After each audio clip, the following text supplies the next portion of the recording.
All right, welcome back to the KFYR Plus News Desk. And California's new SB 918 law opens the door for law enforcement and insurance investigators to access social media like never before. Personal injury attorney Michael Avanesian now joins us to explain how your posts now could be used against you. Welcome to the News Desk, Michael. I appreciate your time. Hi, Jay. It's Lem Garcia. Oh, Len Garcia. Why do I have Michael? So, Len Garcia. Let's write that down. My apologies to you, Len. Here we go. So, Len, what exactly does Sorry, it's Lem, Lem. LM? There we go. Yeah. Thank you, Lem. Okay, so Lem, what exactly does SB 918 require social media platforms to do, and how does this change law enforcement's access to user data? So law enforcement now, they have a 24/7 hour hotline essentially with social media companies to request information from them. They still have to meet probable cause and have a search warrant, but now they have easier access to social media platforms like Instagram and TikTok, requiring them to give up information within 72 hours essentially.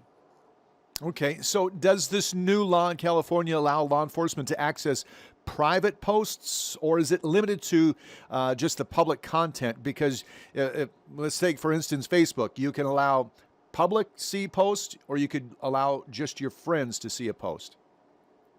Yeah, good question. So it opens it up from not just public posts, but also private posts as well. So anything that you post online, whether it's public or private, law enforcement now has access to those images, videos, or even just regular posts to find out what you posted. And how are insurance companies going to be using this social media possibly to use it, maybe to say to deny injury claims?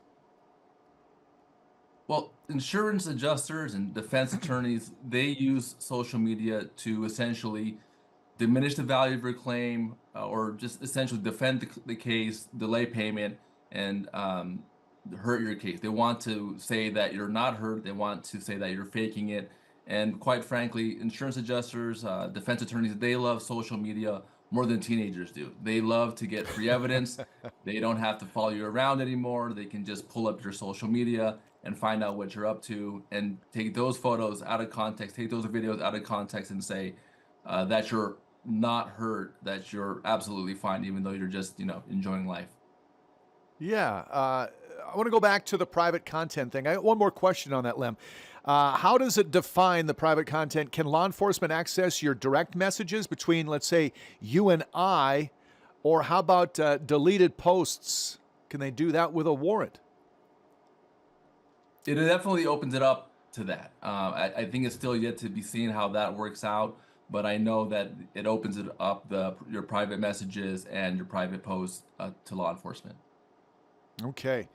What are some surprising platforms people don't realize can be used against them, like maybe fitness apps, or how about payment apps? Yeah, those apps. I mean, I think when you use those apps, the fitness apps, it tells the public how active you are, how many miles you ran, how active you were for that day, how many miles you walked. So the insurance adjuster will use that information, say, "Oh, you walked 3 miles today. How did you do that? If you were in pain, you've been seeing a doctor for so long, you have back pain, you have neck pain. How are you doing these things?" The apps like Venmo that show who you're paying and how much you say, okay, activity, I went bowling or I enjoyed a nice night out dancing. It's like, well, how are you doing those things if you're injured? And even if you just sat on the side and you went to the bowling alley, but you didn't bowl, it still looks like that you went bowling while you have back pain. Wow, it's just amazing. So, what are the top three things someone should avoid posting on social media after, let's say, they're filing an injury claim, Lim? Well, I think it's really simple. Don't post photos, don't post videos, don't post comments. Essentially, don't post anything. Just go dark because anything you say can and will be used against you. The insurance adjusters and defense attorneys are just looking for any kind of evidence to say that you're faking it when even though you're seriously hurt. Would it be wise if you were to file a claim to, like you said, just go dark? Maybe not use, maybe you can keep your social media platforms, but just don't use them, or maybe put them off to the side and, like I said, don't use them whatsoever. Yeah, I would recommend just stop using it. I wouldn't say to delete your accounts and go that far, but you can definitely just stop posting, and yeah, just avoid it for now. Your claim could be open just, not for that long. You can hold off posting for a little while. Okay, so we understand that they have access now to social media posts, your Instagrams and your Venmos and stuff like that. Okay, what about your phone? As you said, what if I'm driving out to the bowling alley and I'm not again bowling, but I'm there at the bowling alley, and then I drive to Applebee's and maybe I get a burger to go, their 2-for-1 deal, right, with the kids or something. Can they access my phone? This bill doesn't go that far where they can just access your phone. This bill just is specifically for social media accounts, and it's even just social media accounts that have a lot of users. So I wouldn't necessarily go that far where you're worried about every action that you do take. Okay. Do you see any privacy or constitutional concerns with this law in California, SB 918? I do see that there's an issue that, you know, the more accessible photos and videos in our social media becomes, it will have a chilling effect on personal privacy, and we will feel like, every step that we take is being monitored, and we will feel like all the things that we can post and share with our friends and family, like we can no longer do, and it just kind of erodes the trust. And I feel like there's a concern of just chilling that our personal privacy. Do you think this could set a precedent for other states now? California, the first now. Could this just roll on through the other 49? Absolutely. I think there's been precedent where a lot of things that California does, other states are soon to follow.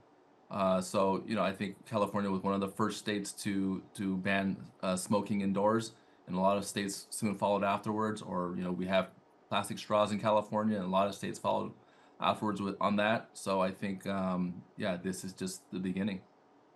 Are there any legal recourse for someone who feels that their social media was unfairly used against them? As you mentioned in an example earlier, if you just go to the bowling alley and you're just sitting there watching your kids. Well, as far as cases go, if you feel like your information was illegally obtained, that information would be inadmissible, or arguably inadmissible in court, so that at least that evidence wouldn't be used against you. Okay. Given the growing role of social media in legal investigations, what final advice, Lem, would you give to anyone who's active online and might one day face a personal injury claim? I mean, after you've been injured in an accident, make sure that you just stop posting online. And then on top of that, just tighten your privacy settings. And then also, in addition to tightening your privacy settings, just if you get any kind of friend requests or comments, just ignore those for the time being. Yeah, Lem Garcia, Big Brother is following us, isn't it, everywhere? So thank you, sir. I appreciate your insight on this very important topic. Of course. Thanks, Jay. You bet. All right, 12:39 here at the news desk. We'll take a quick break here. We'll be right back on KFYR Plus.